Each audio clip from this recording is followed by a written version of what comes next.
Ya Allah, kecebur truknya. Astagfirullahaladzim.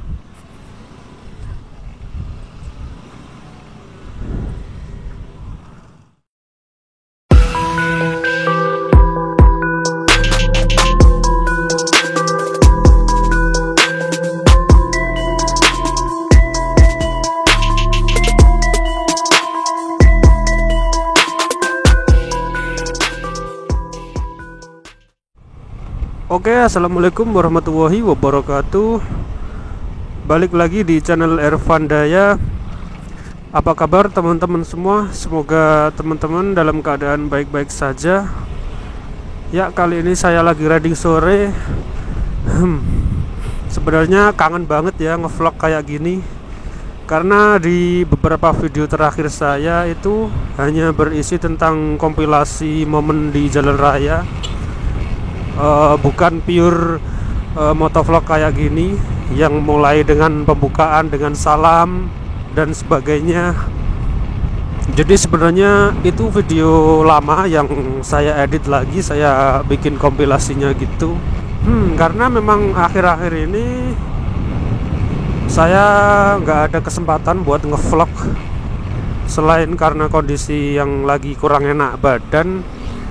Kadang cuaca juga nggak mendukung. Ya, jadi kali ini alhamdulillah ada kesempatan buat bikin motovlog lagi. Jadi kali ini saya mau bahas satu tema, yaitu bahaya riding ketika dalam kondisi emosi tidak stabil atau dalam kondisi emosi sedang naik ya. Sebenarnya apa saja bahayanya? Kira-kira menurut temen bahaya gak sih riding dalam keadaan emosi tidak stabil atau emosi naik? Woi. Jadi menurut saya sangat bahaya sekali sih, karena saya juga mengalaminya sendiri. Makanya ini jadi keresahan saya sendiri, dan saya berniat bahas di konten kali ini. Ketika kita sedang emosi atau emosi kita sedang naik, tentunya adrenalin kita itu juga ikut naik ya, detak jantung juga ikut naik. Jadi gak mungkin ketika kita dalam keadaan emosi, weh motornya, kita pasti kalau keadaan emosi itu bawaannya pengen narik gas terus. Ya enggak, teman-teman pasti setuju kalau soal itu. Misalkan nih ya, teman-teman lagi ada masalah sama doi. Misalkan pacarnya teman-teman itu nggak mau mandi, terus teman-teman emosi gitu. Ini hanya contoh sih ya. Terus teman-teman emosi dan teman-teman riding kemana gitu, pasti dalam keadaan emosi itu teman-teman bakalan narik gas yang nggak seperti biasanya ya, di atas normal lah. Yang biasanya kadang riding bisa santai, kadang bisa menyesuaikan kondisi jalan. Kalau ramai juga menyesuaikan kondisi jalan, otomatis mengurangi kecepatan. Tapi kalau dalam keadaan emosi, saya bisa jamin teman-teman pasti bakalan narik gas ya sekenceng mungkin. Berasanya itu nggak ada lawan gitu. Aduh. Kenapa saya ngomong kayak gini? Karena saya juga pernah ngalamin. Jadi dengan kita berkendara saat emosi gitu, otomatis bakalan membahayakan diri kita, bro. Disadari atau tidak, ketika kita emosi, itu bakalan muncul masalah itu dari satu masalah ke masalah yang lainnya. Ya, saya ulangi, dari satu masalah ke masalah yang lain. Contohnya nih ya, kita kan emosi nih, kita ridingnya kenceng banget, narik gas kenceng banget. Nah, di depan kita ada pengendara yang ridingnya yang notabene masih tergolong pelan ya. Nah, kita kan lagi kenceng tuh, pastinya kita bakalan ketahankan sama pengendara di depan kita yang ridingnya lebih pelan. Itu aja udah pasti menyulut emosi kita, bro. Aduh, itu disadari atau enggak memang Ya memang kayak gitu kenyataannya. Ketika kita sedang emosi, bawaannya kita pengen riding kenceng gitu. Ini nyebrang nggak sih? Nah, sementara pengendara di depan kita ridingnya lebih pelan dari kita. Bawaannya tuh kayak ada yang menghadang kita, padahal kita itu nggak ada yang menghadang gitu. Satu demi satu masalah bakalan muncul ya. Nah, itu kesannya kita kayak nyalain orang gitu. Kenapa pelan banget sih? Padahal kita lagi kenceng gitu. Nah, itu sangat membahayakan, bro.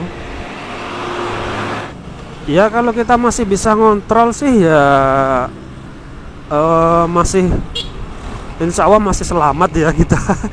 Nggak nyeruduk orang, nggak nabrak orang, nggak nyerempet orang. Bahayanya itu kalau kita nggak bisa ngontrol, bawaannya pengen nyeruduk aja. Ya kalau dari saya pribadi, karena ini video sharing ya, berbagi pengalaman yang pernah saya alami, biar gak kejadian sama teman-teman, atau mungkin bisa diambil positifnya aja ya, yang negatifnya kita buang bareng-bareng. Ya jadi misalkan kita lagi dalam keadaan emosi, kalau bisa ditahan dulu lah, jangan riding dulu. Itu sangat membahayakan diri kita sendiri, bro, dan tentunya membahayakan orang lain juga.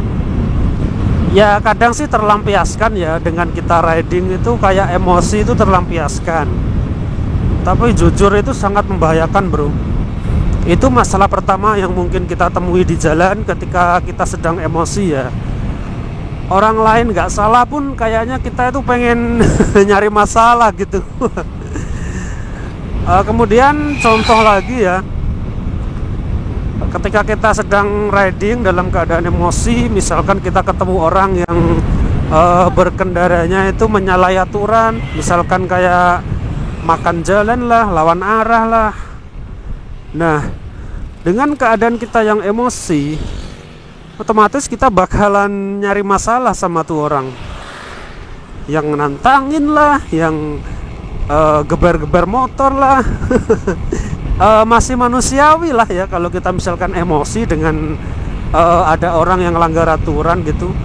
Tapi emang kita dasarnya sebelumnya udah emosi, jadi kayak emosi itu memuncak, bro. Kayak cocok banget nih, lagi emosi, ada lawan nih. Nah itu gak bagus kan tentunya buat kita sendiri. Masih mending kalau masalahnya bisa dihindari. Kalau orangnya nantangin juga gimana coba? Malah ujung-ujungnya kan juga bisa berantem gitu sama orang. Pokoknya kalau bisa hindari masalah lah, hindari masalah. Jadi ketika kita emosi atau emosi kita sedang tidak stabil atau sedang naik, ya hindari berkendara dulu lah. Kita cooling down sebentar, duduk, minum kalau ada minuman. Tenangkan diri dulu, tenangkan pikiran. Seperti yang saya bilang tadi, kalau kita riding dalam keadaan emosi, bakalan muncul masalah ya, satu demi satu masalah bakalan muncul. Entah teman-teman setuju atau enggak dengan statement ini. Yang jelas niat saya hanya berbagi pengalaman aja yang pernah saya alami gitu, dan mungkin juga teman-teman mengalami hal serupa. Hindari berkendara dalam keadaan emosi tidak stabil atau dalam keadaan emosi sedang naik. Tenangkan diri dulu sebelum berkendara. Pastikan kita berkendara dalam kondisi rileks, nggak emosian, nggak lagi banyak masalah. Ya tujuannya biar apa? Biar bisa konsentrasi di jalan kan. Karena di jalan kan nggak pernah kita duga ya bakalan ada kejadian apa aja di jalan. Entah itu kita yang salah sendiri atau mungkin ada pengendara lain yang salah dalam berkendara. Tentunya akan memicu banyak masalah kalau misalkan kita masih berkendara dalam keadaan emosi tidak stabil. Ya mungkin sekian video kali ini. Ada kurang lebihnya saya mohon maaf ya sama teman-teman. Misalkan ada teman-teman yang mau nambahin silahkan. Kalaupun ada yang nggak setuju juga nggak apa-apa. Teman-teman kasih aja kritik saran di kolom komentar. Semoga video ini ada manfaatnya. Video saya akhiri di sini. Akhir kata, Ervan Daya pamit. Ihdinas siratal mustaqim. Wassalamualaikum warahmatullahi wabarakatuh.